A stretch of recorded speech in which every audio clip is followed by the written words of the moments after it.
Hello friends, आपका स्वागत है। इस वीडियो में हम UP triple S C PT 2023 के लिए इंपॉर्टेंट्स और सेलेक्टेड क्वेश्चंस देखेंगे जो कि करंट अफेयर्स और जनरल अवेयरनेस से संबंधित है। देखिए, करंट अफेयर्स भी 10 मार्क्स का पूछता है और जीए भी क्या यानी कि जनरल अवेयरनेस भी 10 मार्क्स का पूछता है, तो काफ़ी इंपॉर्टेंट है ये। तो साथ में आप नोट्स बनाते चलिए ताकि आपके एग्जाम में ये हेल्प करे। तो देखिए, सबसे पहले हम क्वेश्चन देखेंगे। क्या दिया हुआ है कि ऑपरेशन गंगा क्या है। देखते हैं क्या दिया हुआ है कि ऑपरेशन गंगा क्या है। ऑप्शन ए दिया हुआ है कछुए के प्रजनन के लिए, ये तो बिल्कुल बकवास है, ये तो होगा ही नहीं। अगला क्या दिया हुआ है, गंगा और यमुना नदी को जोड़ने के लिए, ये भी बकवास है।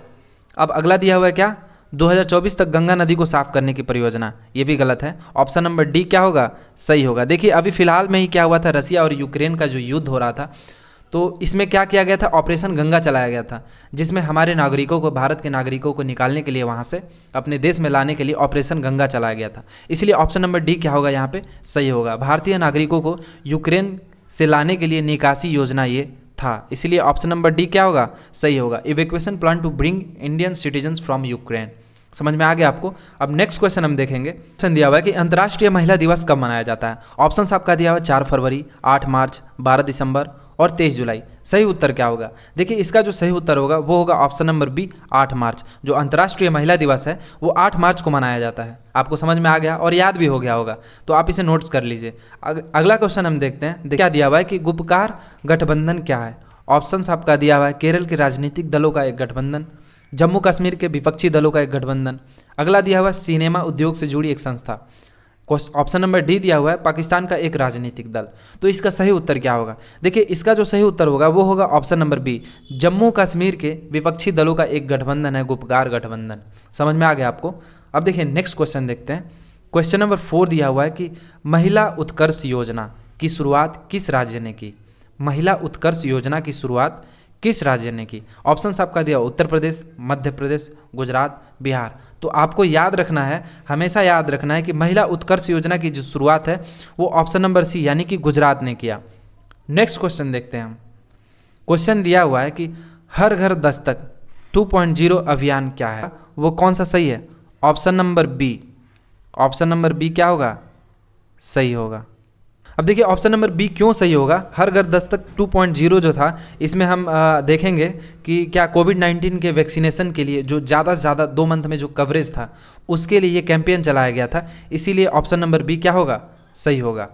अब देखिए अगला क्वेश्चन, क्वेश्चन नंबर 6 दिया हुआ है कि G7 शिखर सम्मेलन 2022 का आयोजन किस देश में किया गया था। ऑप्शन आपका दिया हुआ जर्मनी, कनाडा, यूरोप और इंडिया। G7 का जो सम्मेलन हुआ था इसमें मोदी जी भी शामिल हुए थे, तो इसका जो ऑप्शंस होगा वो कौन सा सही होगा। देखिए ऑप्शन नंबर ए, जर्मनी में G7 शिखर सम्मेलन का आयोजन किया गया था, जैसा कि सभी जानते हैं। अब नेक्स्ट क्वेश्चन देखिए, क्वेश्चन नंबर 7 दिया हुआ है कि महावीर चक्र 2021 से किसे सम्मानित किया गया है। महावीर चक्र 2021 से किससे सम्मानित किया गया, तो इसका जो सही है वो ऑप्शन होगा, वो क्या होगा, कर्नल संतोष बाबू। तो ये आपको याद रखना है, कर्नल संतोष बाबू को महावीर चक्र 2021 से सम्मानित किया गया है। अब देखिए नेक्स्ट क्वेश्चन दिया हुआ है। नेक्स्ट क्वेश्चन 8 दिया हुआ है। क्या दिया हुआ है कि sports star of the year, sport star of the years 2022 पुरुष से किसको सम्मानित किया गया। ऑप्शंस आपका दिया हुआ है रानी रामपाल, रोहित शर्मा, मनीष कौशिक और नीरज चोपड़ा। तो इसका जो सही उत्तर होगा वो होगा option number D, Neeraj Chopra. अभी फिलहाल में ये बहुत ज़्यादा फेमस हो रहे हैं रील्स में या फिर यूट्यूब पे, हर जगह, या फिर आप कॉपी में भी इनका जनरली आप फ्रंट कवर पे आप देख सकते हैं, फ्रंट कवर पेज पे इनको छापा जा रहा है। तो नीरज चोपड़ा को क्या किया था, स्पोर्ट्स ऑफ द ईयर 2022 में चुना गया था, सम्मानित किया गया था इनको। अब देखिए अगला क्वेश्चन दिया हुआ है, क्वेश्चन नंबर 9 की भारतीय रेल द्वारा शुरू की गई कवच प्रणाली क्या है। कवच प्रणाली क्या है, तो ऑप्शन नंबर ए दिया हुआ है ट्रेनों की टक्कर रोकने की नई सुरक्षा प्रणाली, और यही हमारा क्या होगा, ऑप्शन सही होगा, ट्रेनों की टक्कर को रोकने की नई सुरक्षा प्रणाली। अभी फिलहाल में ही आपने देखा न्यूज़ में कि 1000 लोग लगभग अभी उनकी डेथ हो गई थी ट्रेन को टक्करों की वजह से। 2-3 ट्रेनें आपस में टकरा गई थी, पटरी से उतर गई थी, तो इसलिए ये नया सुरक्षा प्रणाली डेवलप किया गया है जिसका नाम क्या है, कवच प्रणाली। भारतीय रेल ने इसे शुरू किया है। तो चलिए नेक्स्ट क्वेश्चन हम देखते हैं। क्वेश्चन नंबर 10, उत्तर प्रदेश का पहला खेल विश्वविद्यालय कहाँ बनेगा। उत्तर प्रदेश का पहला खेल विश्वविद्यालय कहाँ बनेगा। ऑप्शंस आपका दिया हुआ कुशीनगर, नोएडा, लखनऊ और मेरठ। तो इसका जो सही उत्तर होगा वो होगा ऑप्शन नंबर डी, मेरठ में क्या होगा, हमारा पहला खेल विश्वविद्यालय बनेगा। अब देख अगला क्वेश्चन दिया हुआ क्वेश्चन नंबर 11, 11 क्वेश्चन जो दिया हुआ देखिए सामान्य जागरूकता यानी कि जनरल अवेयरनेस, जो कि 10 मार्क्स का UP triple S C PET में पूछता है, तो उस पे बेसिस बहुत ही इंपॉर्टेंट और सेलेक्टेड क्वेश्चंस लिए गए हैं। तो ये सभी क्वेश्चंस आपको बार बार प्रैक्टिस करके याद करने हैं। देखिए क्वेश्चन नंबर 11 दिया हुआ है कि 3 बीघा कॉरिडोर किसे जोड़ता है। ऑप्शन आपका दिया है भारत और श्रीलंका, भारत और पाकिस्तान, भारत और चीन और भारत और बांग्लादेश। तो इसका सही उत्तर होगा वो होगा ऑप्शन नंबर डी, भारत और बांग्लादेश। तो 3 बीघा कॉरिडोर क्या है, भारत और बांग्लादेश को क्या करता है, जोड़ता है। नेक्स्ट क्वेश्चन देखिए, अर्जेंटीना की राजधानी कहाँ है। अर्जेंटीना की राजधानी कहाँ है, तो ऑप्शंस आपका क्या है, ब्रुसेल्स, बेल्जियम, ब्यूनस आयर्स और ब्राजीलिया। तो सही उत्तर क्या होगा, इसका जो सही उत्तर होगा वो होगा ऑप्शन सी, ब्यूनस आयर्स। 13 दिया हुआ है कि राष्ट्रीय मतदाता दिवस कब मनाते हैं। राष्ट्रीय मतदाता दिवस कब मनाते हैं, 12 जनवरी, 25 जनवरी, 30 जनवरी और 24 जनवरी आपका ऑप्शन दिया हुआ। तो सही उत्तर क्या होगा, इसका जो सही उत्तर होगा वो होगा ऑप्शन नंबर बी, 25 जनवरी। राष्ट्रीय मतदाता दिवस 25 जनवरी को मनाया जाता है। अगला क्वेश्चन दिया हुआ है क्वेश्चन नंबर 14 कि आधुनिक ओलंपिक खेलों का प्रारंभ कब हुआ था। ऑप्शन आपका दिया हुआ है 1896, 1905, 1894 और 1924। सही उत्तर जो होगा इसका वो होगा 1896। तो 1896 में आधुनिक ओलंपिक खेलों का प्रारंभ हुआ था। नेक्स्ट क्वेश्चन देखते हैं क्वेश्चन नंबर 15, डायमंड हार्बर और सॉल्ट लेक सिटी कहाँ पर स्थित है। और ये बहुत ही इंपॉर्टेंट क्वेश्चन है, आप इसे तुरंत नोट डाउन कर लीजिए और याद कर लीजिए कि डायमंड हार्बर और सॉल्ट लेक सिटी कहाँ पर स्थित है। तो इसका सही उत्तर होगा वो होगा option number B, Kolkata. Kolkata में डायमंड हार्बर और सॉल्ट लेक सिटी दोनों ही मौजूद है। नेक्स्ट क्वेश्चन हम देखिए क्वेश्चन नंबर 16 दिया हुआ है कि मूर्ति देवी साहित्य पुरस्कार किसने शुरू किया। ऑप्शन आपका दिया हुआ मानव संसाधन विकास मंत्रालय, साहित्य अकादमी और भारतीय ज्ञानपीठ ट्रस्ट और भारतीय विद्या भवन। सही उत्तर इसका क्या होगा, तो सही उत्तर जो होगा इसका ऑप्शन नंबर सी, भारतीय ज्ञानपीठ ट्रस्ट ने।